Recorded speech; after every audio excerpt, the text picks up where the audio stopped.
There's a piece of paper that changes lives every single day in hospitals across the country. It's not a diagnosis. It's not a prescription. It's a consent form. And most people sign it without reading past the first paragraph. The form says you understand the risks. It says you've been informed. It says you agree to proceed. But here's what it doesn't say. It doesn't tell you that the same surgery performed on a 45-year-old and a 70-year-old can have completely different outcomes. It doesn't explain that your age isn't just a number on the chart.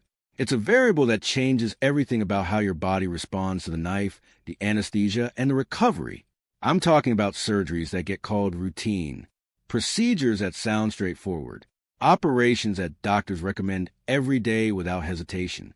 And for many people, they work. But for seniors, especially those over 65, some of these surgeries carry hidden risks that rarely make it into that pre-op conversation. Today, we're going to talk about 5 of them.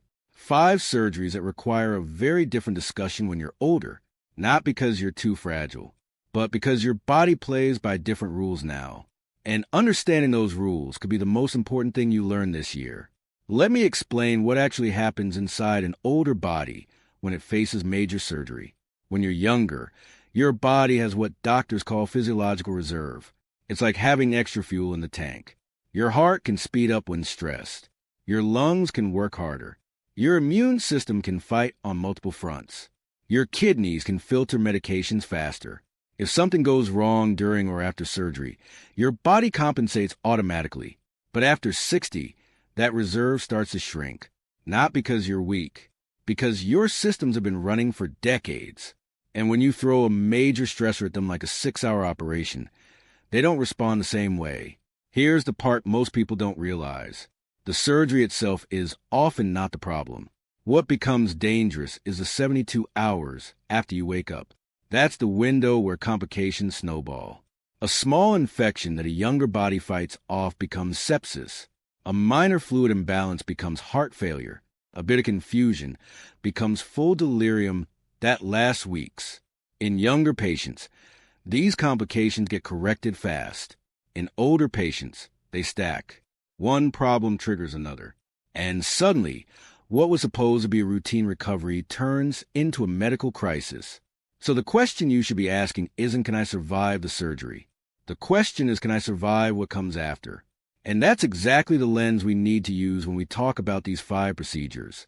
If you care about making informed decisions for yourself or someone you love, subscribe to Health Unveiled right now, because the information we're covering today doesn't make it into most doctors' offices, and it should. Here's why this matters so much right now. More seniors are having surgery than ever before. We're living longer. We're staying active longer. And medicine has made procedures safer and less invasive. All of that is good news. But it's also created a gap between what patients expect and what actually happens when an older body goes under the knife. Most consent forms are written for the average patient. But if you're over 65, you're not average anymore. Your risk profile is different. Your recovery timeline is different. And the alternatives that might work just as well with far less trauma, those often aren't mentioned unless you ask. The surgeries we're about to discuss aren't inherently bad. They save lives. They relieve suffering. But they require a different conversation when you're older. A conversation about timing, about alternatives, about whether the benefit truly outweighs the risk for your specific body. Let's go through them one by one. And I want you to pay close attention, because by the end of this, you're going to know exactly what questions to ask your doctor before you ever pick up that pen. Surgery number 1, emergency gallbladder removal in diabetic seniors. Gallbladder surgery is one of the most common operations in the United States. Most of the time, it's done laparoscopic, for tiny incisions. A camera, minimally invasive. Patients often go home the same day. Sounds simple, right? For most people under 60, it is. But if you're over 70 and you have diabetes, this surgery carries risks that don't show up in the standard consent conversation. Here's what changes. Diabetic patients heal slower. Even small surgical wounds can become infected when blood sugar isn't perfectly controlled. And here's the problem. Surgery itself spikes your blood sugar. Even if you've been managing your diabetes well for years, The stress of an operation sends glucose levels soaring. That creates the perfect environment for bacteria to thrive in and around the incision sites. A large study from Johns Hopkins found that diabetic patients over 70 undergoing gallbladder removal had nearly triple the infection rate compared to non-diabetic patients in the same age group. Triple. And infections in seniors don't just mean a longer hospital stay. They mean antibiotics that stress the kidneys. They mean delayed healing. They mean higher risk of readmission. But here's the part that makes this even more dangerous. Gallbladder attacks in older adults are often misdiagnosed. The symptoms can look like heartburn. They can feel like indigestion or gas. By the time it's correctly identified, the gallbladder may already be infected or even gangrenous, and that turns an elective, planned surgery into an emergency. Emergency surgeries in seniors carry exponentially higher risk than elective ones. You don't have time to optimize your blood sugar. You don't have time to get your medications adjusted. You don't have time to prepare your body. You're going into the operating room in crisis mode, and your body is already behind. So what should you discuss with your doctor? If you're over 65, diabetic, and you're experiencing recurring pain in your upper right abdomen, especially after eating fatty or greasy meals, you need imaging done early, an ultrasound, a HITA scan if necessary. Don't wait until you're doubled over in pain at 2 in the morning. Early detection turns a crisis into a choice. And in surgery, choice is everything. If you catch the problem early, you can schedule a procedure when your blood sugar is controlled, when your body is optimized, when the risk drops dramatically. Ask your doctor this exact question. If my gallbladder is inflamed but not infected yet, can we schedule this electively so I have time to prepare? That question could be the difference between a smooth recovery and a month in the hospital. Surgery number 2, bowel resection for diverticulitis. Diverticulitis is incredibly common in people over 60. Small pouches form in the wall of your colon. They get inflamed, they get infected, and they cause serious pain. Most of the time, it's managed with antibiotics, a clear liquid diet, and rest. But when diverticulitis keeps coming back, the surgical recommendation is often the same. Remove the damaged section of the colon. It's called a bowel resection. And in the right circumstances, it works. The problem? The recovery is brutal for seniors. And here's why. Your intestines aren't just a digestive organ. They're the command center for your immune system. About 70% of your immune function lives in your gut. When surgeons remove part of your colon, they're not just taking out infected tissue. They're disrupting an entire ecosystem that your body depends on to fight infection, regulate inflammation, and maintain balance. Older patients are far more likely to develop what's called an anastomotic leak. That's where the two ends of the bowel that the surgeon reconnected don't heal properly. Contents from your intestines spill into your abdomen. It's a surgical emergency. It requires another operation. And the mortality rate in seniors skyrockets when this happens. A major study published in the Annals of Surgery showed that patients over 75 who had emergency bowel resection for diverticulitis had a 30-day mortality rate above 20%. 1 in 5 didn't make it a month. Let that sink in. But here's the critical part. Many of those surgeries were avoidable. Current medical guidelines now recommend that if you've had 2 or more episodes of diverticulitis, you should discuss surgery before the next attack, not during, before. Because elective surgery, when you're healthy, when infection is gone, when your body is strong, has a completely different risk profile than emergency surgery done in the middle of a crisis. When you're septic, malnourished from days of not eating, dehydrated, and fighting an active infection, your body is already losing the battle.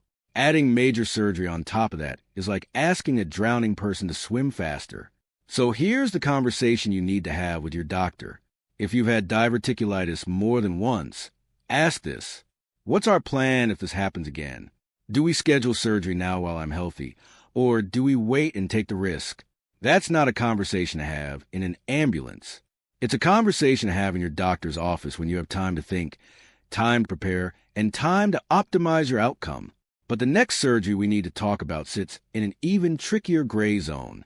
Because this one is meant to prevent something catastrophic, and yet the procedure itself can cause the very thing it's supposed to stop. Have you or someone you love been told that surgery was the only option, only to find out later there were alternatives no one mentioned? Drop your experience in the comments. I read every single one, and your story might help someone else ask the right questions. Surgery number 3, carotid artery surgery for stroke prevention.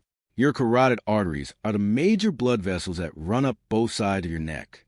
They supply oxygen-rich blood directly to your brain. When these arteries get clogged with plaque, your stroke risk goes up, and the surgery that's often recommended is called carotid endarterectomy. The procedure sounds straightforward. The surgeon opens the artery, scrapes out the plaque buildup, and sews it back up. The goal is to restore normal blood flow and prevent a future stroke. But here's the paradox that most patients never hear about. The surgery designed to prevent a stroke can actually cause one. During the procedure, when the surgeon is working inside that artery, tiny pieces of plaque can break loose. Those fragments travel straight up into the brain, and when they lodge in a small vessel, they block blood flow. That's called a perioperative stroke. And in patients over 75, it happens in roughly 3 to 5% of cases. Now, 3 to 5% might not sound like much, but if you're the 1 in 20, the statistic doesn't matter anymore. What matters is that you're now dealing with the very outcome the surgery was supposed to prevent. Here's where it gets even more complicated. If you've already had a stroke or a transient ischemic attack, what's called a mini-stroke, and your carotid artery is significantly blocked, surgery often makes sense. The benefit outweighs the risk. You're symptomatic. The artery is dangerous. Intervention is justified. But if you've never had symptoms, if the blockage was discovered accidentally on a scan you had for something else entirely, the data gets much murkier. Multiple studies, including a major one published in the New England Journal of Medicine, show that for asymptomatic seniors with carotid stenosis, aggressive medical management can be just as protective as surgery. What does that mean? Blood thinners, statins to stabilize plaque, tight blood pressure control, lifestyle changes, all of this together without the surgical risk. So here's the question you need to ask your doctor. Am I symptomatic or asymptomatic? And what does the current evidence say for someone in my specific category? If the answer is vague, if it sounds like a standard script, ask for a second opinion. And here's the key. Don't just see another surgeon. See a vascular neurologist. Surgeons are trained to operate. That's their expertise. Neurologists are trained to prevent strokes using every tool available, surgical and non-surgical. You need both perspectives before you decide. This isn't about avoiding surgery.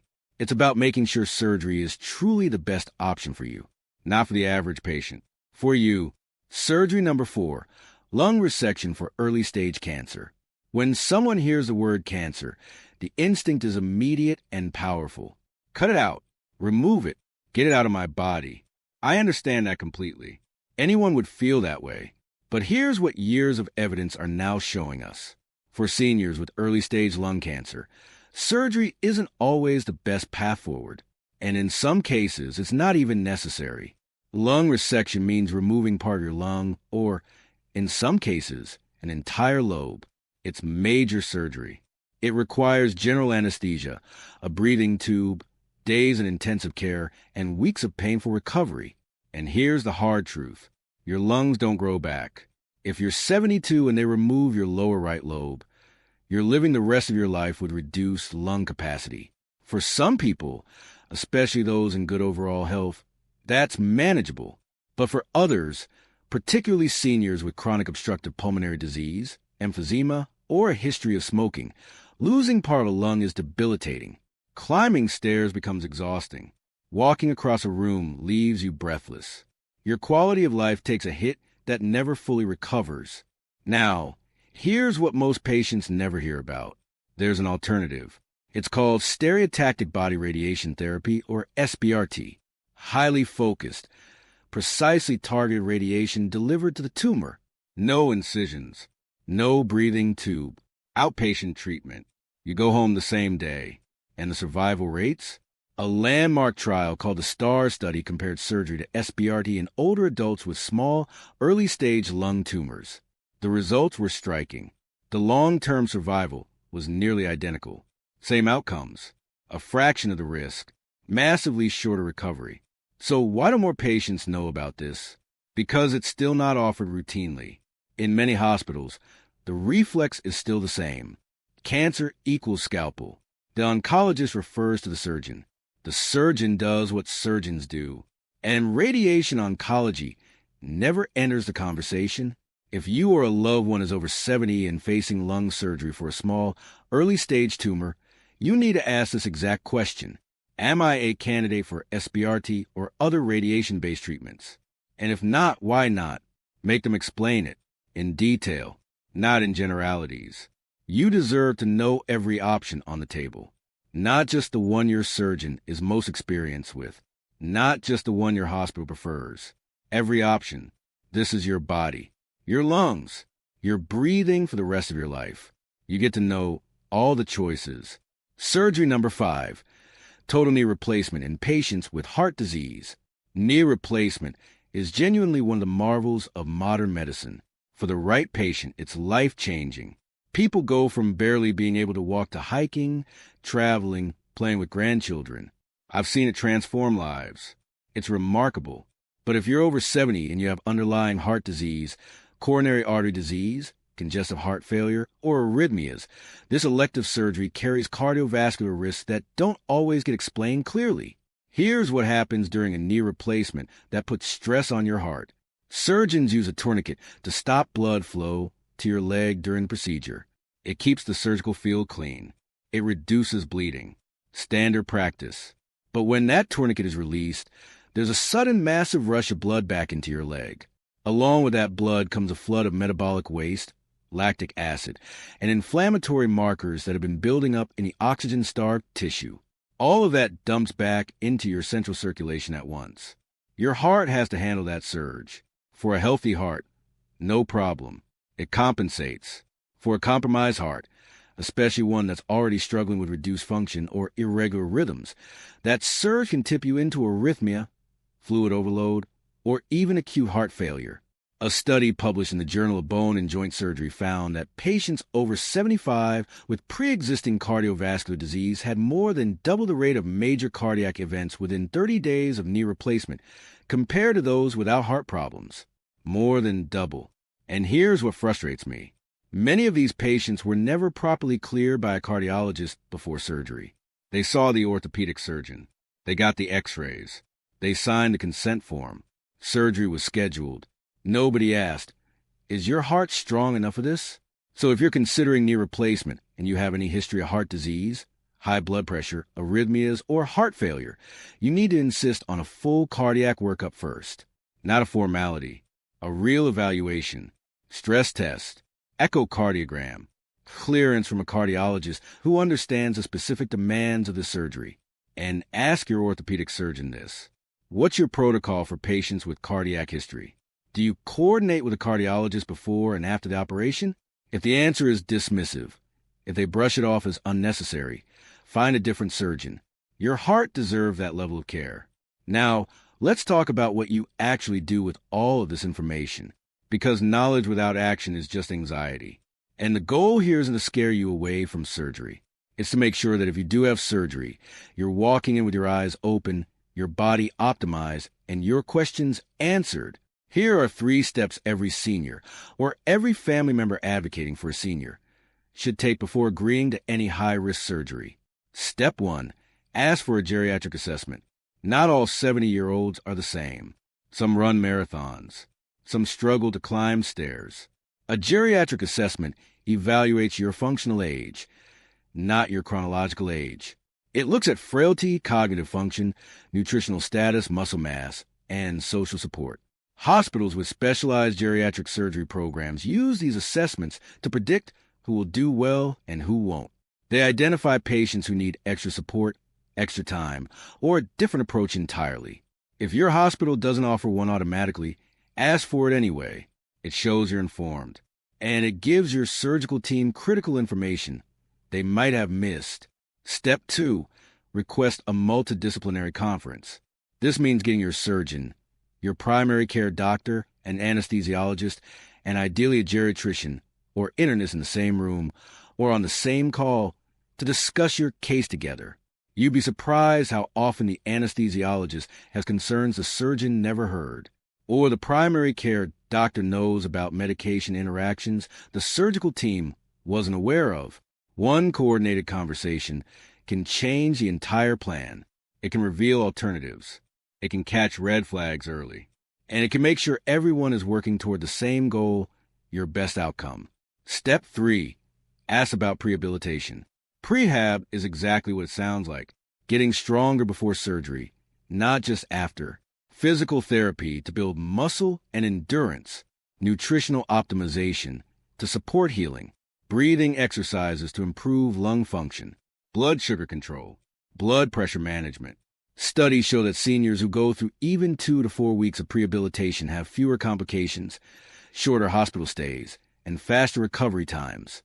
If your surgery is elective, you have time. Use it. Don't go into the operating room weaker than you need to be. If this information is making you think differently about a decision you or a loved one is facing, share this video with someone who needs to hear it. That one share might change someone's life. Let me bring this all together. We've talked about 5 surgeries. Emergency gallbladder removal in diabetic seniors, where early detection can turn crisis into choice. Bowel resection for diverticulitis, where timing is everything. Carotid artery surgery, where the right question is whether you're symptomatic or not. Lung resection for cancer, where radiation might offer the same survival with far less trauma. And knee replacement in heart patients, where cardiac clearance isn't optional. None of this means you should avoid surgery. Surgery saves lives every single day. But it does mean you deserve the full conversation. Not just a consent form. Not just a standard script. The real conversation about your body, your risks, your alternatives, and your timeline. You are not a passive participant in your own care. You're the most important voice in the room. And the moment you walk into a surgeon's office, you have the right to ask every hard question, to request every alternative, and take all the time you need to decide. The surgeon holds a scalpel, but you hold the choice. And that choice, made with full information and clear understanding, is more powerful than any operation. So let me ask you, what question would you most want to ask your surgeon before agreeing to a major operation? Tell me in the comments. I read every one. And your question might be exactly what someone else needed to hear. If this video helped you think more clearly about a surgical decision, hit that like button and subscribe to Health Unveiled. Because we're going to keep breaking down the health information that matters in plain language without the fluff. Take care of yourself. Stay informed. Ask the hard questions. And never, ever sign a form you don't fully understand. I'll see you in the next one. Disclaimer. Everything shared in this video is for educational purposes only and is based on general medical research and clinical understanding.